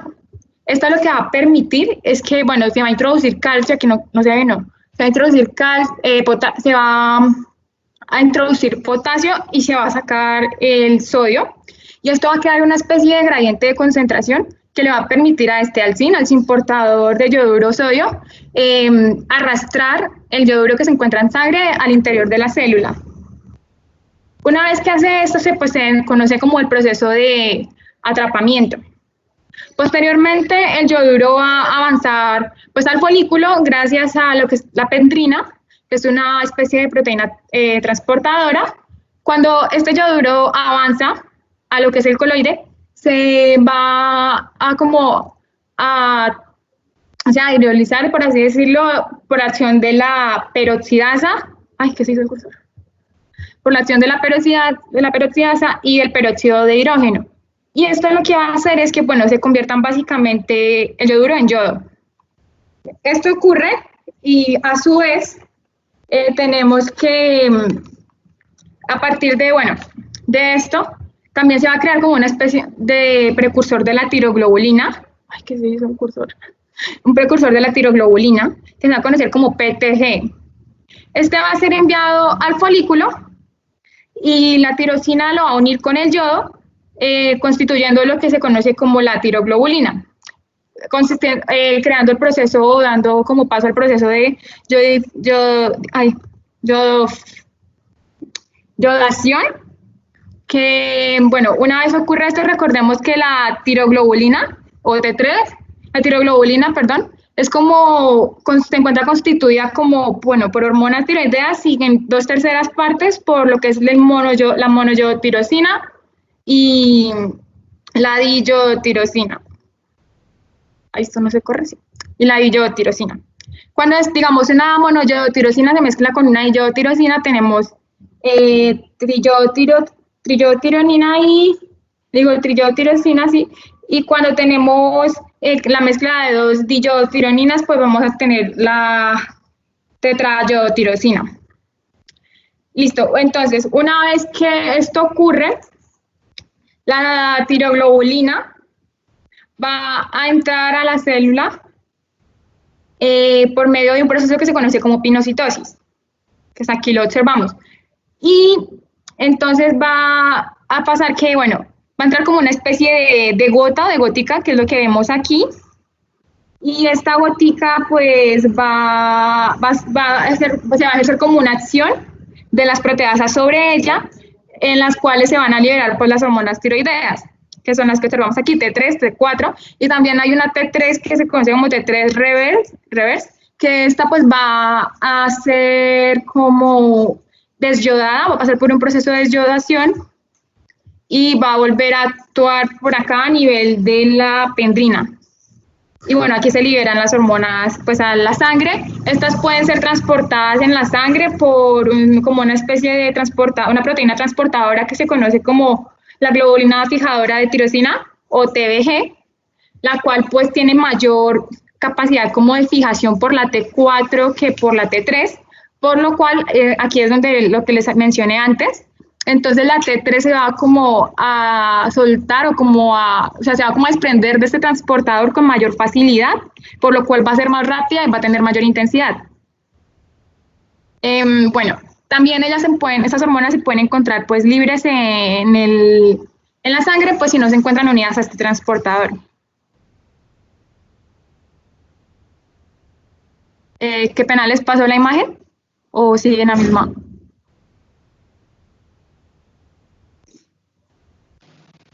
En la misma.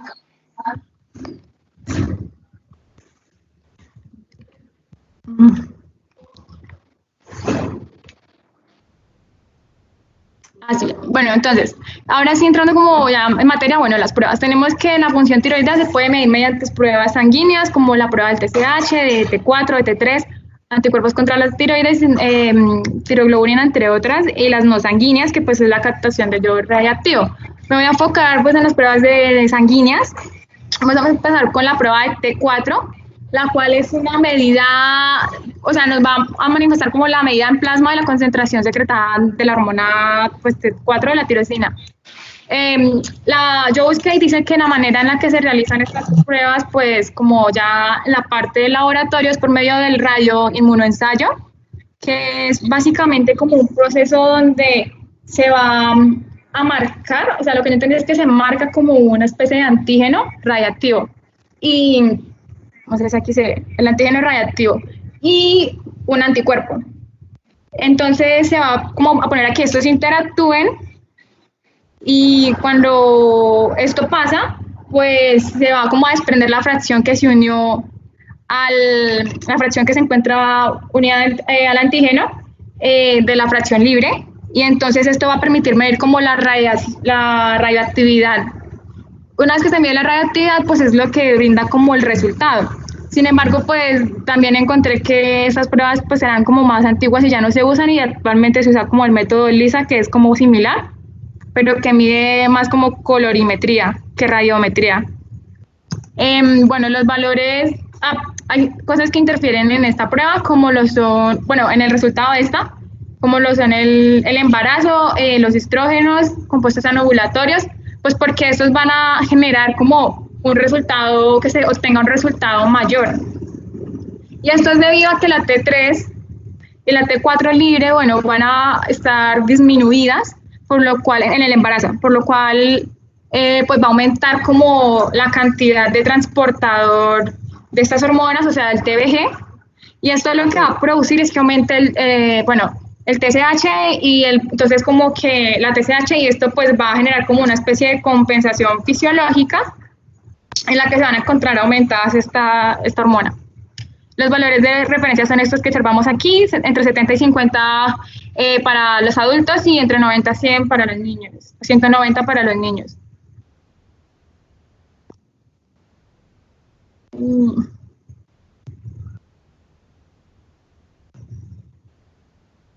En cuanto a la T3, bueno, mide lo mismo la concentración de esa hormona pues, en sangre, en plasma.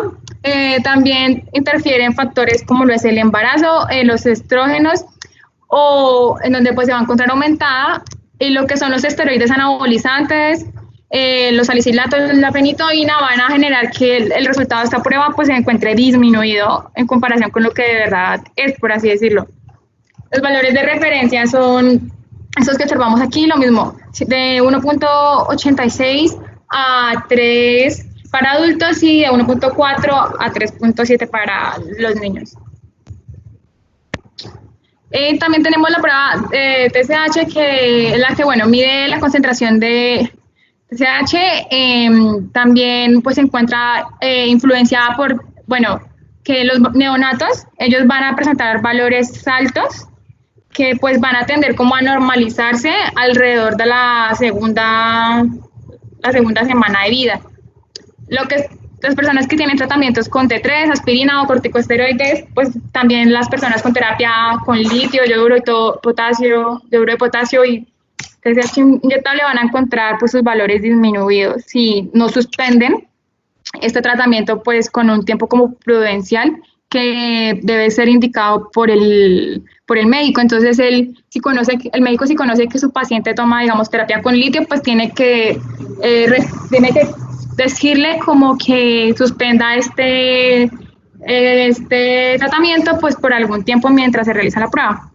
Sus valores de referencia, bueno, para adultos son de 0,8 a 4 miliunidades sobre litro y para los niños se va a encontrar pues como un poco por encima del valor que es de referencia para los adultos. Ahí.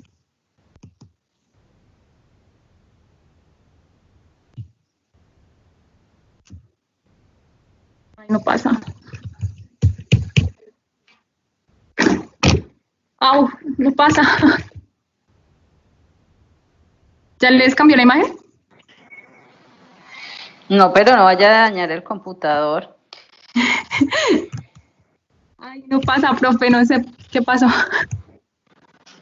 Isa, salte de nuevo y vuelve a entrar. Dale.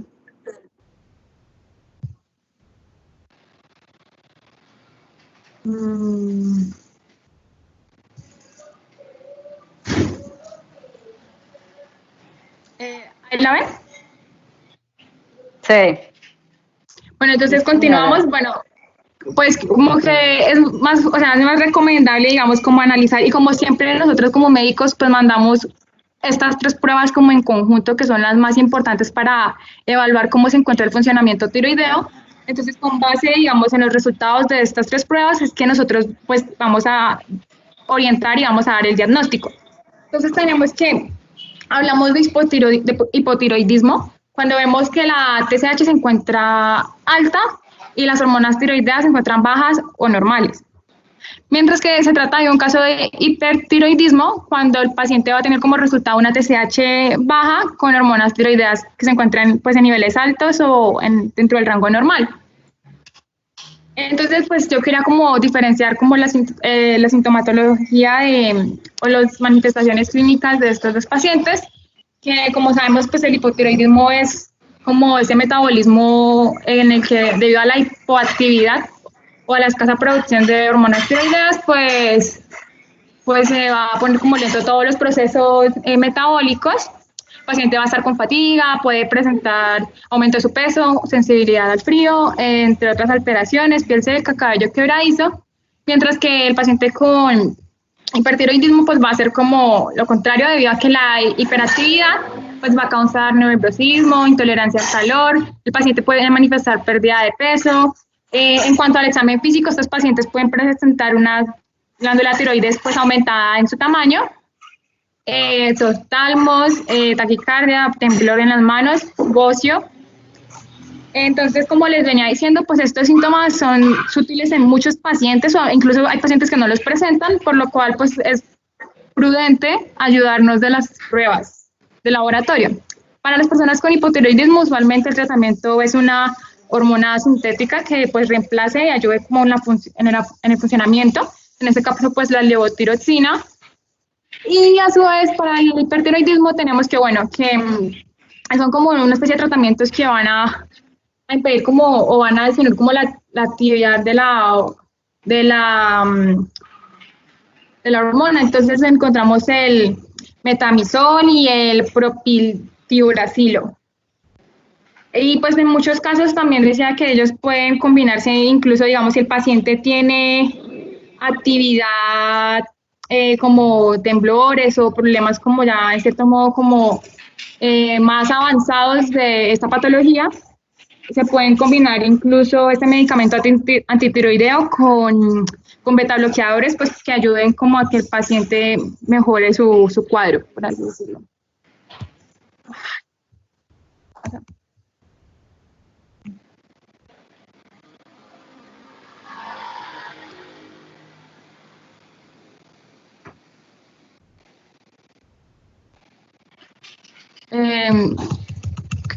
¿Ya les cambió?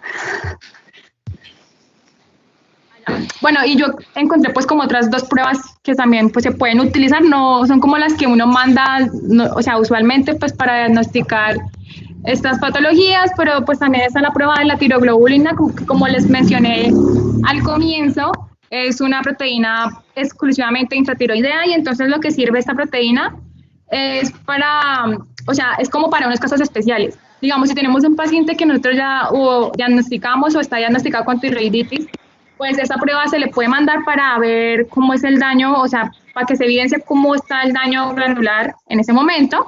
O si tenemos un paciente con tiroidectomía total, pues esta prueba lo que va a mostrar es como si existe una metástasis debido a que, digamos, esa tiroidectomía, pues por un carcinoma, por ejemplo, entonces lo que nos va a mostrar esta prueba es si hay metástasis, pues, del cáncer. Y en algunos casos incluso vamos a encontrar esta prueba pues con valores altos si los pacientes se encuentran con un bocio de gran tamaño o en pacientes con hipertiroidismo.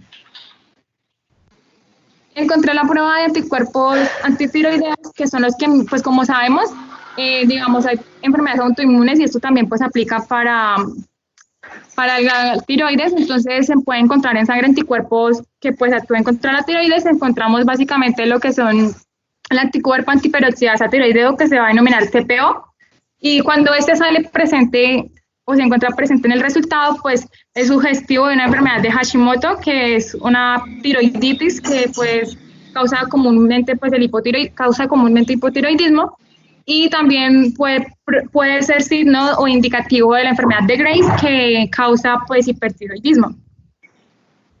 También encontramos los anticuerpos antiroglobulina, que son los TDG, que en niveles altos pues pueden ser sugestivos de enfermedad de Hashimoto, y los anticuerpos antirreceptor de la hormona estimulante de la tiroides, que su presencia puede indicar una enfermedad de Graves. Entonces los resultados se van a analizar de la siguiente manera. Son negativos si no se encuentra, digamos, ninguno de esos anticuerpos antitiroideos. Positivo si hay un anticuerpo con TPO o antitiroglobulina, y esto pues si está en esta combinación es sugestivo de un cuadro de enfermedad de Hashimoto. Mientras que si el paciente presenta estos anticuerpos o los anticuerpos contra el receptor de TSH, pues es sugestivo de una enfermedad de Graves.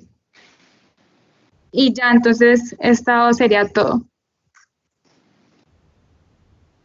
Gracias, Isabela.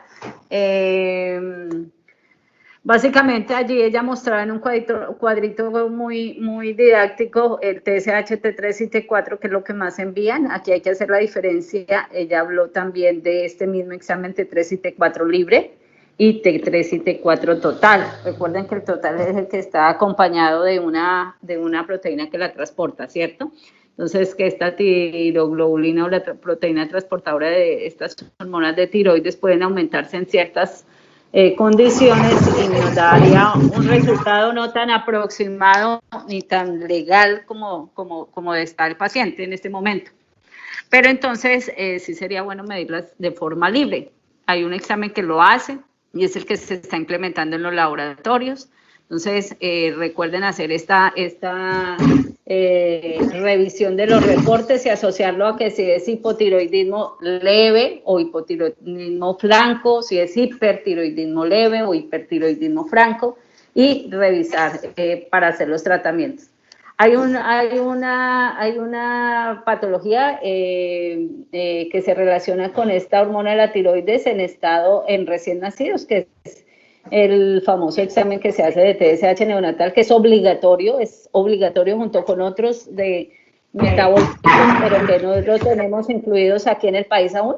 Pero sí es importante que conozca y se manejan los mismos criterios. Entonces, lo que uno busca es hacer el TSH a los niños en sangre de cordón o de talón, tan pronto nacen. Entonces llegan los reportes en sangre seca, es diferente a lo que hacemos en adultos, que es en suero. Esta sangre seca se toma y se le mide el TSH. Si este TSH está elevado, mayor a un punto de corte, que generalmente el que trabajamos en Colombia es 20, si está mayor a 20, entonces decimos que puede ser un hipotiroidismo y simplemente lo confirmamos con una muestra de suero ya de este bebé para hacerle el T4 libre, ojalá el T4 libre, que es el que mediríamos, que es el que tiene los 4 yodos, ¿cierto? Antes de que la yodasa le haya quitado el último para volverlo triyodotironina. Es el que más se usa, el T4 libre, y con eso confirmamos. Si este T4 libre está bajo, ya decimos que es un hipotiroidismo congénito, que es una condición supremamente fácil de tratar, con un medicamento sí que les va a durar toda la vida, pero que ofrece el bienestar y la calidad de vida de un niño igual que un niño sano, o sea, sin ningún riesgo de pérdida de funcionamiento y demás, si se le da ese medicamento, pero esto debe ser dado antes de un mes. Entonces, estar muy pendientes de esto, doctores. Si a ustedes les llega un bebé que tiene menos de un mes de nacido, siempre pedirle el TSH neonatal y revisarlo. Esto debería ser ya un compromiso institucional de todas estas IPS o EPS. Y si este TSH neonatal está alto, ojo, pellizcarse de una vez, pedir el T4 libre. Esto es un compromiso, como les dije, y una articulación entre todos, laboratorio, el médico que lo vio, el que lo atendió, enfermería, desarrollo del paciente, bueno, eso se llama controles prenatales también para la mamá, de estar ahí ya interviniendo, y lo de la conducta de desarrollo para los bebés. Y si hay la necesidad de una vez darle el tratamiento, porque eso me va a asegurar que es un niño sano y no va a ser el niño con sus problemas que van desde muy severos hasta un poco menos severos, pero que igual son problemas. Entonces, gracias Isabela por la ilustración. Se nos fue el tiempo, queridos, qué vergüenza, de pronto estarán citados a otra clase, me disculpo por irme un poco el tiempo. Fueron un poco largas las exposiciones, muy claras, pero muy documentadas en cuanto a la parte de fisiología. Bueno, a veces necesario, pero sí un poco más largas nos hace este tipo de actividad. Gracias, y seguimos en la próxima clase, empezando por la doctora Sofía. ¿Y alguna pregunta, sugerencia, queja, petición, felicitación?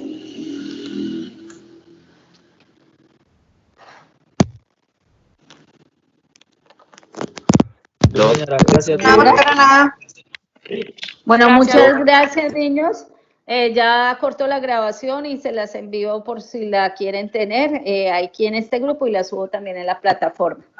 Bueno, doctora, gracias. Bueno, que estén muy bien, gracias a ustedes. Que descansen. Un saludo. Cuídense, chao. Chao.